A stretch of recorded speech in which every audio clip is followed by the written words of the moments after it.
पाकिस्तानी कौम की तरफ से सबसे पहले जो बजौड़ के अंदर दहशत गर्दी का हमला हुआ, जिसमें अभी पता नहीं चल रहा लेकिन 40 शहादतें हो चुकी हैं और कहते हैं 50 लोग इस वक्त बुरी तरह उस धमाके से वो ज़ख्मी हैं। तो मैं सारी कौम की तरफ से इनके घर वालों के लिए, इनकी फैमिलीज़ के लिए, बच्चों के लिए, इनके बड़ों के लिए, माँ बाप के लिए जो शहीद हुए हैं, हम सब आपके लिए दुआ करते हैं कि अल्लाह आपको हिम्मत दे, ताकत दे, सब्र दे इस मुश्किल वक्त से गुज़रने का, और सारी कौम आपके साथ है। इसके साथ मैं अपनी गवर्नमेंट को जो पैगाम देना चाहता हूँ वो बड़ा आसान है, सिंपल है।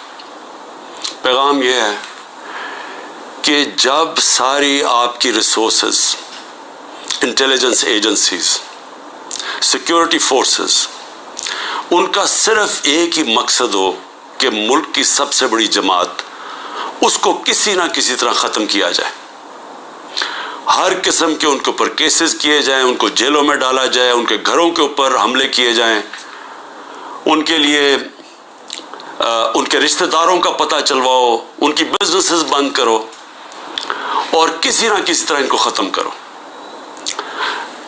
जब एक हुकूमत का सारी तवज्जो इधर आ जाती है तो वो कैसे, जो नज़र आ रहा है कि दहशतगर्दी बढ़ती जा रही है, देखिए हमें एक अल्लाह ने सुनहरी मौका, कैसे इसका मुकाबला करेगी?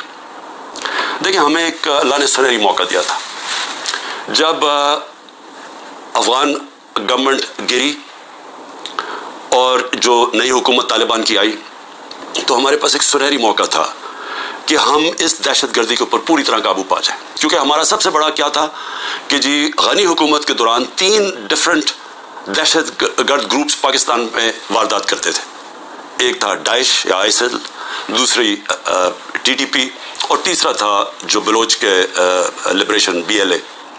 तो हम उनसे बड़ी कोशिश करते थे लेकिन कोई हमारी मदद नहीं करते थे। तो तालिबान जब गवर्नमेंट आई तो याद रखें कि पाकिस्तान वाहिद मुल्क था जिनके सबसे बेहतरीन ताल्लुकात थे तालिबान से, क्योंकि पाकिस्तान ने दुआ की, टॉक्स करवाई, अमरीकनों को इनके साथ बिठाया, तो सबसे करीब तो हम थे।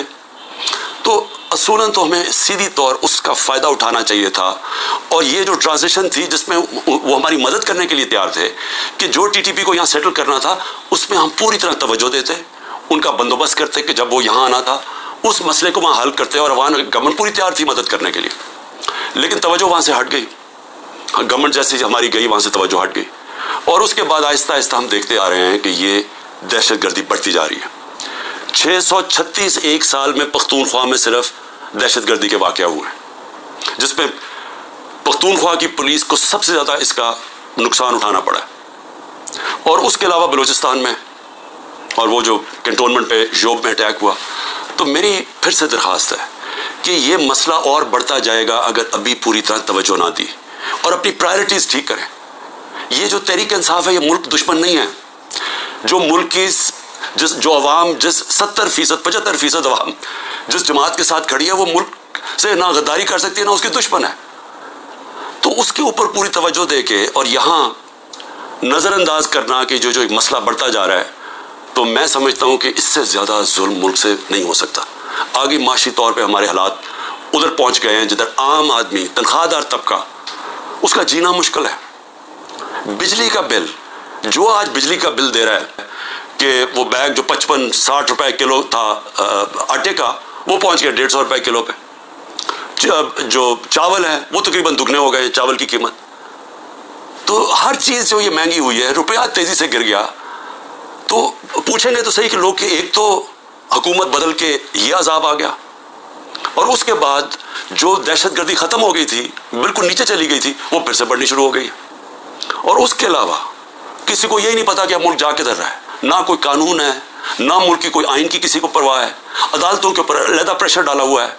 सिर्फ और सिर्फ एक चीज़ सामने है, किस तरह मुल्क की सबसे बड़ी जमात को ख़त्म किया जाए। और कौन ख़त्म करना चाहते हैं? 30 साल से ये हुकूमत कर रहे हैं मुल्क के ऊपर, 30 साल से मुल्क पे हुकूमत कर रहे हैं। एक दूसरे को जो कहते थे करप्ट हैं, चोर हैं, मनी लॉन्डर्स हैं, दोनों को कहते थे एक दूसरे को।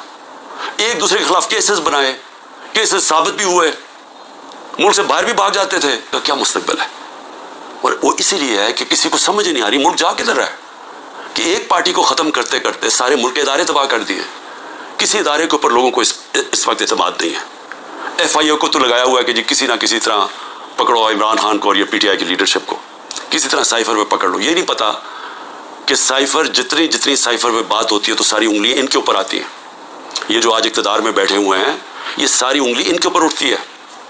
اور اب تو نون لیگ کے ڈیفنس منسٹر نے بھی کہہ دیا ہے کہ جنرل باجوہ نے تو ہمیں پہلے سے بتا دیا تھا کہ میں یہ گورنمنٹ کرانے لگا ہوں.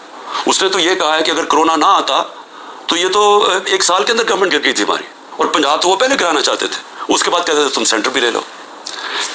یہ نہیں کہ اس نے ڈیفنس منسٹر نے یہ جو بات کی ہے, ہمیں تو یہ پتہ ہی تھا کہ یہ ہو کیا رہا ہے, سازش ہوئی ہے. میں تو کہتا جا رہا تھا, اور سازش ڈیلے ہو گئی 2 سال.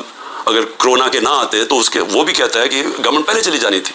تو ہمیں تو یہ پتہ تھا کہ سازش ہوئی ہے. لیکن یہ بھی ایک اور سوال اب اٹھتا ہے کہ کیسے کوئی آدمی جو گریڈ 22 کا ایک آفیسر ہے, کیسے وہ کس فورم پہ فیصلہ کرتا ہے کہ کون سی حکومت رہنی چاہیے, کون سی جانی چاہیے؟ کیا بند کمرے میں اتنا بڑا فیصلہ ہونا چاہیے جس کی اتنی بڑی قیمت قوم ادا کر رہی ہے؟